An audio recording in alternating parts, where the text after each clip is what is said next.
menos. Bueno, vamos a conversar, tenemos panel, estamos con el ex fiscal Villalobos, gracias José Antonio por estar con nosotros. Estamos con Guillermo Free, papá de Milton, que Milton fue pareja, ¿no es cierto?, de la mamá de Melissa Chávez por varios años.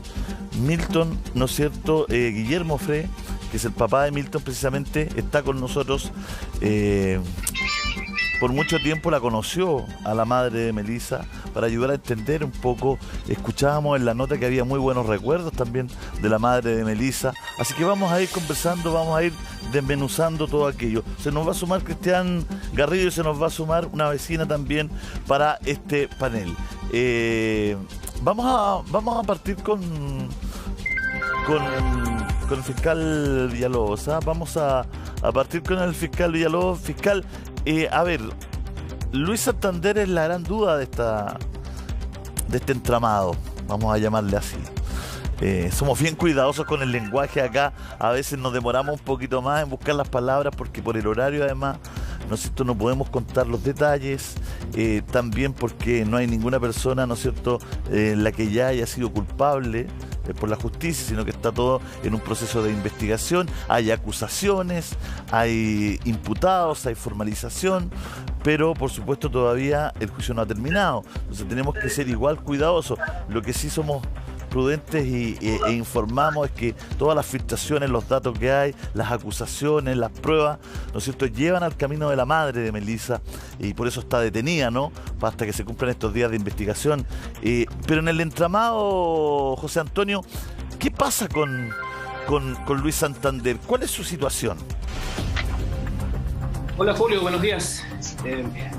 Mira, claro, esta es una investigación, yo diría que es bien compleja, ¿no? Porque siempre una investigación que apunta a las personas cercanas que tienen que estar a cargo de las víctimas es una investigación muy compleja. Y desde un inicio, claro, la investigación se dirigió en contra de las dos personas que tenían a cargo esta menor. Uno, la madre, que está hoy día formalizada y en prisión preventiva por los cargos que imputó el Ministerio Público, y también la persona del padrastro, que es Santander, ¿no? Donde también en un principio declaró en calidad de imputado en la investigación y se obtuvieron también algunos registros telefónicos, ¿cierto?, de la indagatoria que estaba realizando la Fiscalía. Por lo tanto, hoy día, Julio, su situación, claro, ya es muy llamativa. Primero porque los parientes más cercanos de esta persona no saben el lugar donde está ubicado. Y relatan, ¿cierto?, ahí los padres que sería bueno que si él no hizo nada, diera la cara, que diera en el fondo alguna versión de los hechos.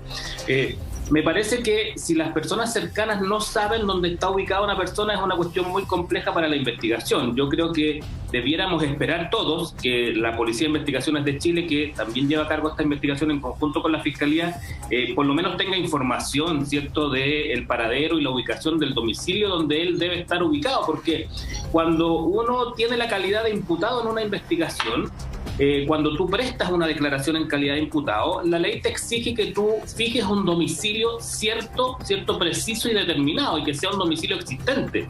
Y si lo cambias, posteriormente tienes que informar ese domicilio porque estás en una investigación que sigue un curso y por lo tanto se requiere que estés ubicado para una posterior diligencia. Entonces, yo me imagino hoy día que concretamente esta situación debe estar zanjada por la policía y por la fiscalía, donde él debe estar ubicado precisamente para establecer finalmente su calificación jurídica en relación con la intervención que pudo haber tenido en términos directos o bien en términos de conocimiento de lo que ocurrió con Melissa, porque podemos encontrarnos con que él puede permanecer en calidad de imputado durante el curso de la investigación hasta que la Fiscalía ya finalmente se convenza con antecedentes de la investigación, científicos o no, con las pericias que realice, que él no tiene esta calidad y posteriormente puede mutar, ¿cierto?, esta calidad y empezar a colaborar con la investigación en relación con otros datos que hoy día no se conocen en la misma.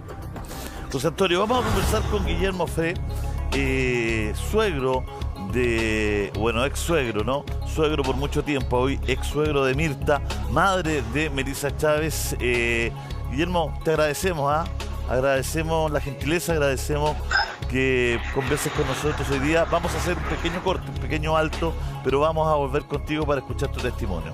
Quédese con nosotros. Vamos a seguir adelante con el caso de Melissa. Tenemos invitados a conversar. Precisamente hablábamos con don Guillermo Frey, papá de Milton, que fue pareja por mucho tiempo de la madre de Melissa Chávez.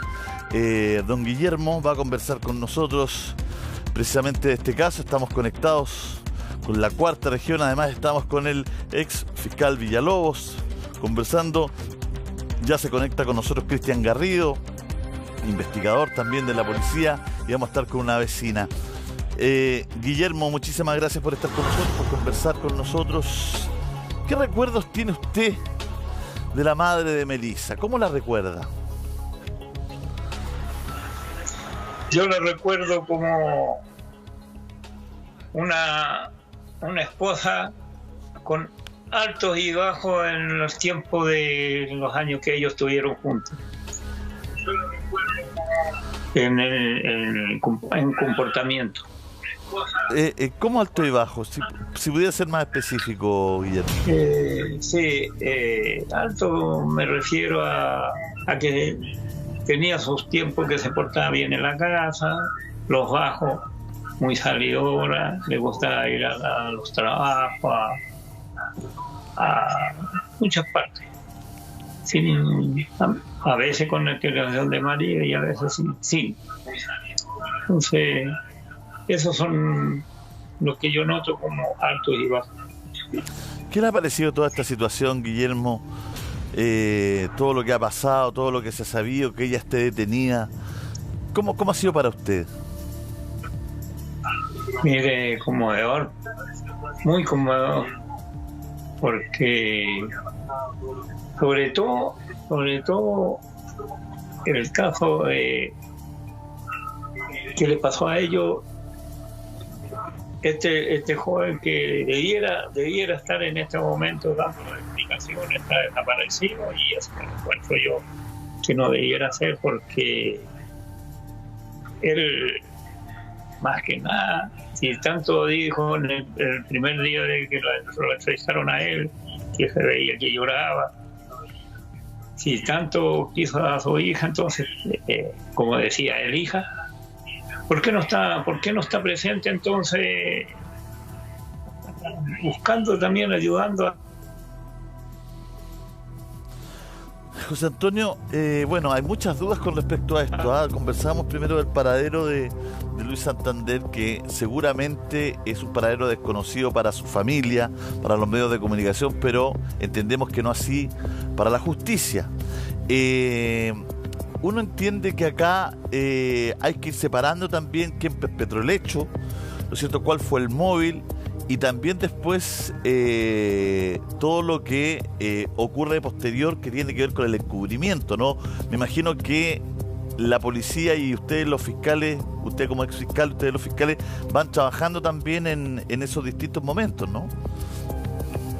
Claro, Julio, yo creo que la investigación está aún muy reciente. Como dices tú, la investigación tiene un objetivo, que es identificar a los autores, a los cómplices y a los encubridores probables de este crimen. Entonces, hoy día la investigación está dirigida en contra de dos personas inicialmente, que son las personas que tuvieron el contacto más inmediato, ¿cierto?, y que estaban a cargo de la víctima. Y por lo tanto, hoy día hay una persona sindicada como autora directa del crimen, dado que se le ha vinculado incluso científicamente a la ejecución del crimen. Entonces, esa persona hoy día está en prisión preventiva porque el tribunal estimó que los cargos estaban sustentados con pruebas, con antecedentes que la Fiscalía llevó, y por lo tanto convencieron al tribunal que esos antecedentes ameritan que ella tiene intervención en este crimen con una probabilidad muy alta de condena, ¿cierto? Son antecedentes muy relevantes para mantenerla privada de libertad. Y luego tenemos la otra arista, que es la persona que compartía en el fondo la vida con la menor y también con ella, que estaba en la casa habitación, pero que sale antes, ¿cierto?, del descubrimiento del crimen. Y yo creo que aquí hay un tema clave que lo hemos hablado también en otras oportunidades, Julio, que es precisar seguramente la data de la muerte de la víctima. Porque ahí hay un punto muy importante que tú puedes corroborar, ¿cierto?, desde el momento en que sale la persona que está individualizada como el padrastro de la víctima, y hacer incluso pericias científicas con los minutos en los cuales ocurre, con las fijaciones fotográficas del video que existe y el seguimiento que hay de esta persona que posteriormente se dirige a otro lugar. Entonces, si tú logras, con el antecedente científico que he señalado anteriormente, lograr vincular a esta persona como que estaba en el lugar de los hechos, a lo menos en el momento de la comisión, podrías tener un elemento relevante en ese instante para proceder seguramente de la misma forma que has procedido con la madre, es decir, formalizar la investigación y dirigir también los cargos en contra de esta persona para que enfrenten finalmente esta imputación que es de suyo grave en la forma en que se cometió el crimen. Y si no es así, bueno, los antecedentes, por cierto, darán cuenta que puede haber otro tipo de intervención, ¿no? Una complicidad o tal vez un encubrimiento, como decías tú antes, dado que probablemente tenía algún conocimiento de lo que podría haber ocurrido o lo que iba a ocurrir, y ahí hay una complicidad, ¿cierto? Una conexión probablemente con la madre para dar alguna versión distinta, para ponerse de acuerdo en alguna versión. Entonces, todas esas aristas creo yo, Julio, que la Fiscalía debiera estarlas trabajando, pero seguramente está esperando resultados científicos para corroborar finalmente la versión de él, la versión de la madre, y esto unirlo a otros medios probatorios que probablemente también tiene la investigación. A mí me llama mucho la atención, Julio, uno ha escuchado varias veces el testimonio, ¿no? El de la madre, incluso del padrastro, y hay ahí también varios elementos que son bastante llamativos. ¿Cómo cuáles? Se daba cuenta que era prácticamente una familia muy unida, que salían siempre los cuatro, que no la dejaban sola.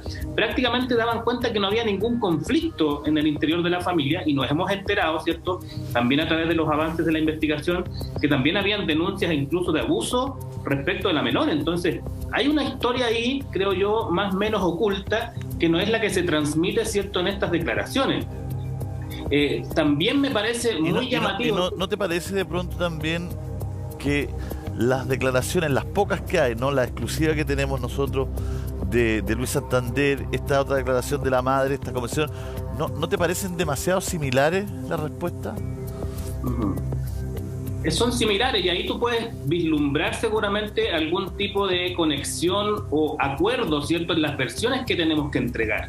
Y ese es un elemento también que seguramente la Fiscalía está manejando, porque la Fiscalía los entrevistó, ¿cierto? Y ahí yo creo que también es un elemento importante que siempre hemos reiterado. Al parecer aquí la fiscal los entrevistó junto con la policía, que es una diligencia súper importante. Cuando el fiscal toma de propia mano la investigación junto a la policía, se obtienen mejores antecedentes. No cuando derivas tú la diligencia en términos exclusivos a la policía. Cuando tú te involucras, ¿cierto?, como fiscal, como el persecutor a cargo de la investigación, junto con la policía, obtienes muchos mejores resultados que cuando tú delegas la diligencia.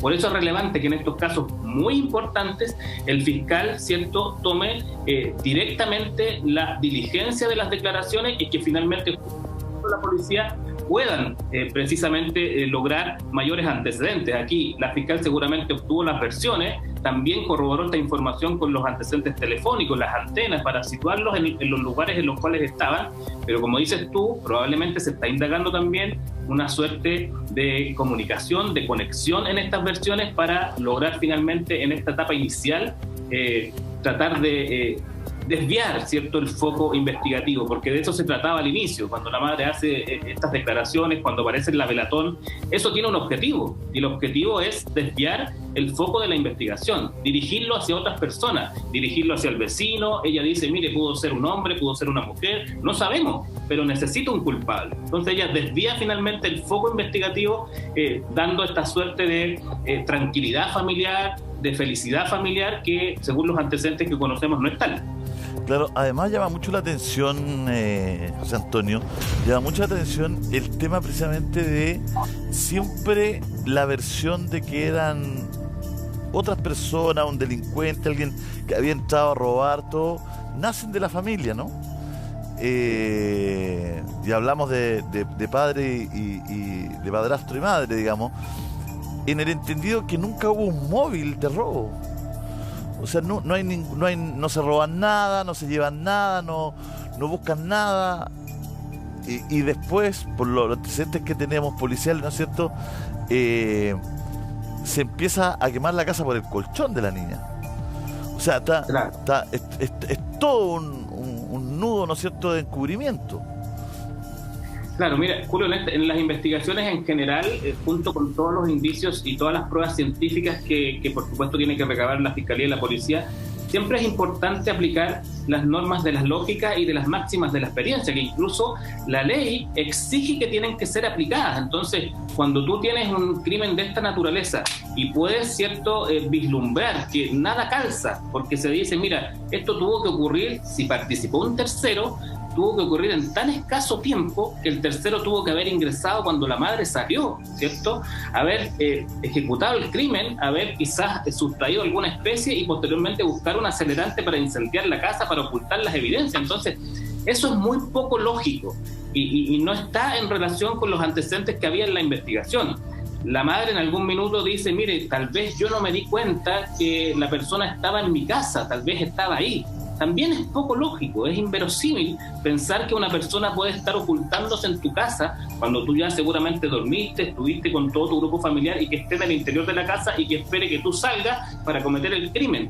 Todo ello, seguramente, con los antecedentes que tuvo la Fiscalía, llevaron a que pidiera la orden de detención y que el tribunal también, por cierto, se convenciera con una resolución que también es bastante especial, ¿no? Porque el juez se llega a convencer de una forma tal que incluso refiere una frase que al parecer nunca había estado presente en una audiencia donde se imputaba un crimen tan grave y de esta naturaleza. Entonces, a mí me parece desde fuera, Julio, que la Fiscalía hoy día tiene una imputación que es seria, ¿no? Porque los antecedentes deben ser serios para que esta persona esté privada de libertad. Y, por supuesto, están avanzando en la identificación de otros posibles partícipes, ya sea como autores, cómplices o encubridores, sin dejar de lado la arista que plantea la defensa, que también tiene que investigarse, que si es que efectivamente pudo haber participado un tercero. Aquí es importante que la Fiscalía siga todas las líneas de investigación, ¿cierto? Y si hay una línea que están esgrimiendo la defensa, entonces tiene que investigarse, y si no es así, tiene que descartarse. José Antonio, sígueme con esto. Yo sé que esto tiene elementos que son un poquito más fuertes, pero me voy a jugar por hacer esta pregunta porque yo creo que la gente se la hace en la casa. Estoy tratando de interpretar a la gente. Hay datos de la data de muerte de Melissa. ¿Por qué? ¿Por qué? Porque ambos, la madre de Melissa y el padrastro, salen en la mañana. O sea, la data de muerte de Melissa cobra relevancia. Ambos tienen horarios de salida probados y demostrados. Hay una cámara afuera ahí. Hay una cámara afuera y además ambos supuestamente tenían que hacer algunas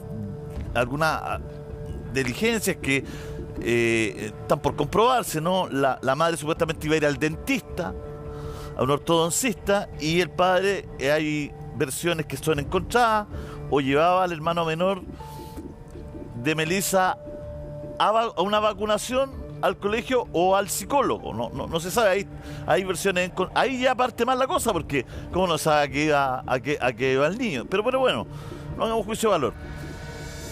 Pero porque yo creo que esto es relevante, porque ¿cuándo muere Melissa? ¿A qué hora se perpetra el hecho? ¿Cuándo ella recibe sus cuchillazos? ¿A qué hora? ¿Tiene que ver ese horario con el horario donde empieza el incendio? Ese dato es fundamental. ¿Ese dato cuánto demora? Mira, ese dato es muy esencial, Julio, y a veces ese dato no está enviado por el servicio médico legal en forma inmediata, ¿no? Requiere a veces el médico que está a cargo de la pericia respectiva, quizás incluso conocer más antecedentes del caso. Siempre es importante que quien realiza la autopsia no solamente analice el cuerpo de la víctima, sino que además conozca los antecedentes que le puede enviar el fiscal de la investigación, porque eso permite que el médico, ¿cierto?, pueda establecer ciertos elementos que están conectados con la investigación y que puedan arrojar un resultado más positivo. Pero sin duda, aquí el elemento esencial para vincular a otra persona, específicamente a Santander o a un tercero, ¿cierto?, está relacionado precisamente con situar el horario en el cual se comete el crimen, porque probablemente el incendio tiene que ver con la parte final del crimen, porque tiene un objetivo principal que es ocultar lo que había ocurrido con antelación. Entonces, lo esencial es determinar la data de muerte de la víctima. Nunca se hace en un horario muy específico, ¿no? No puede decir, mire, esto ocurrió en tal hora. Siempre se habla de un margen entre tales y tales horas, pero eso permite situar con lo que hay hoy día en una cámara de seguridad que sitúa a las personas saliendo, ¿cierto?, del lugar con fracciones de tiempo distintas, si estuvo o no en el momento de la ejecución del crimen. Y si estuvo ahí en el lugar, quiere decir que supo, que conocía, que permitió, que facilitó o que tuvo alguna conexión con la persona que ejecutó materialmente el crimen, o tampoco lo descartamos que puedan haber participado dos personas en el momento y que esto signifique en el fondo que se pueda posteriormente formalizar la investigación en los mismos términos en que se imputó precisamente a la madre.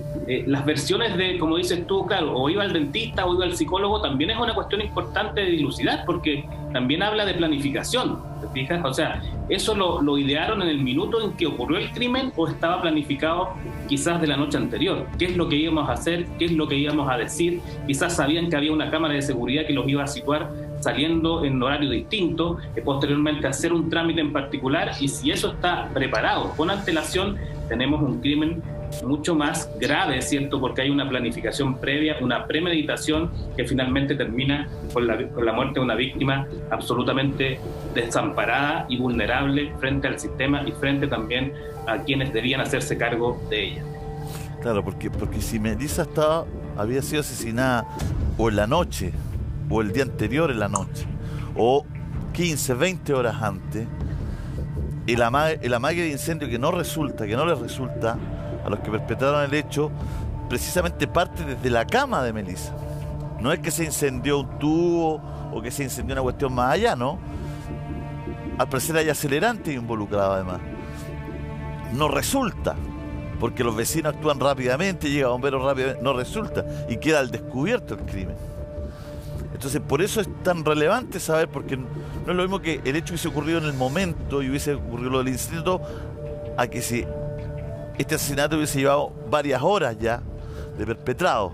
Bueno, son preguntas que estamos haciendo. Estamos con el fiscal Villalobos, estamos con el ex suegro de la madre de Melissa Chávez, acá conversando. Son las 11:23. Seguimos adelante con este caso, ya vamos a enganchar más invitados. Fiscal, hay una cosa que queda dando vuelta de lo que usted dice, porque ¿cómo? A ver, nos ha pasado en varios casos, ¿no? Que a veces hay situaciones tan evidentes que son de sentido común, pero hay que llevarlas a una prueba. ¿Cómo se trabaja eso? Porque una cosa es decir, oye, mira, esto es bien evidente, pero nos pasaba en el caso Ámbar, ¿no?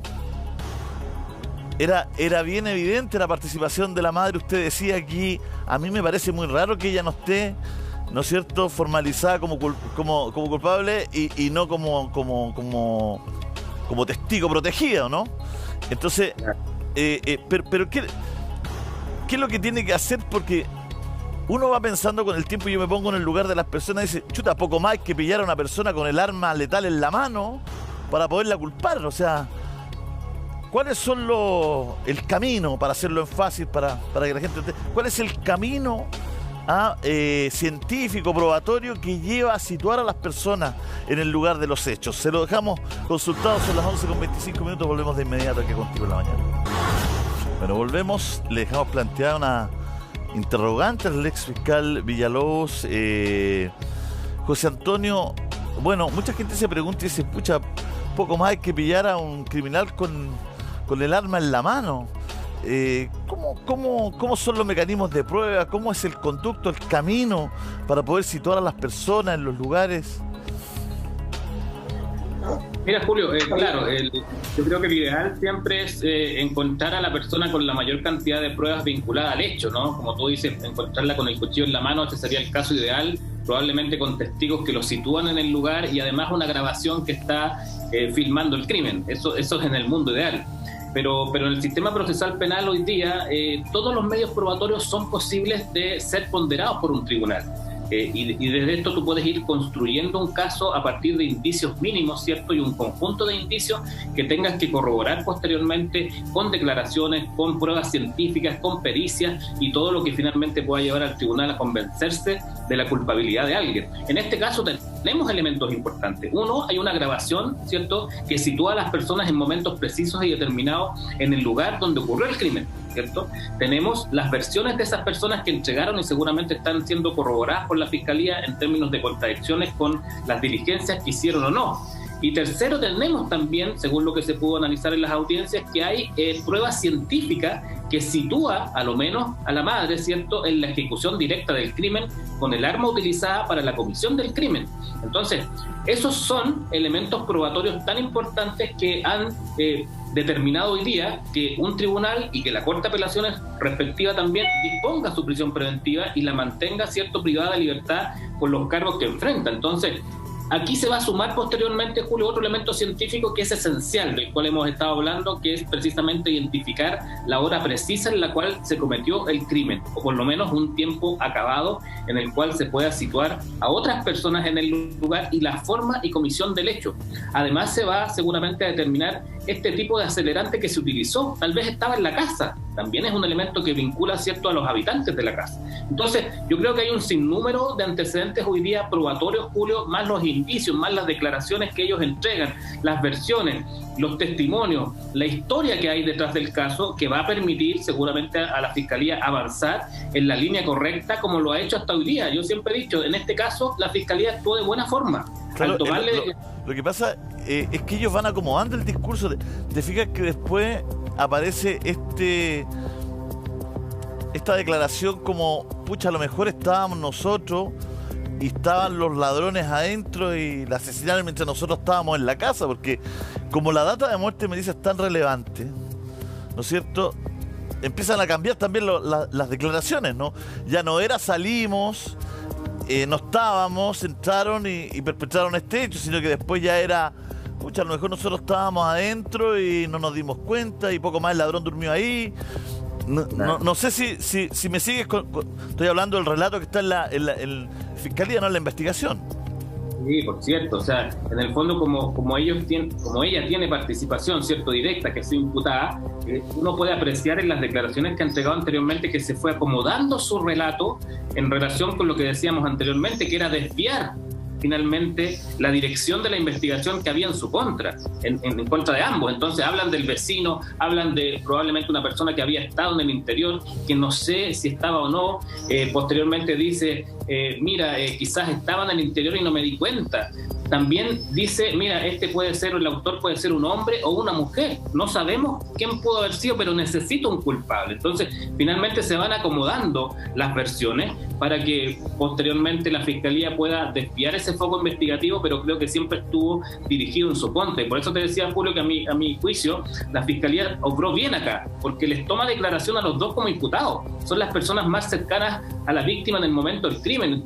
No es el caso que ocurre en Villa Alemana con Ámbar, porque se deja una persona que, como dices tú, estuvo siempre sindicada como posible partícipe y se toma una declaración en calidad de testigo donde imputa a otra persona, pero donde tú probablemente ya sabes que tiene intervención. Entonces eso provoca un defecto para la investigación posterior, porque probablemente eso va a ser muy cuestionado en términos jurídicos por la defensa de los imputados en relación a que le tomaste una declaración a una persona que sabías que era imputada. Entonces, cuando tú tienes elementos para vincular a una persona como partícipe de un crimen, tienes que tomarle declaración en calidad de imputada, que es la calidad que tiene. Y eso te permite, ¿cierto?, incluso obtener otras diligencias investigativas que pueden ser autorizadas por el juez de garantía y continuar esta investigación en la línea correcta.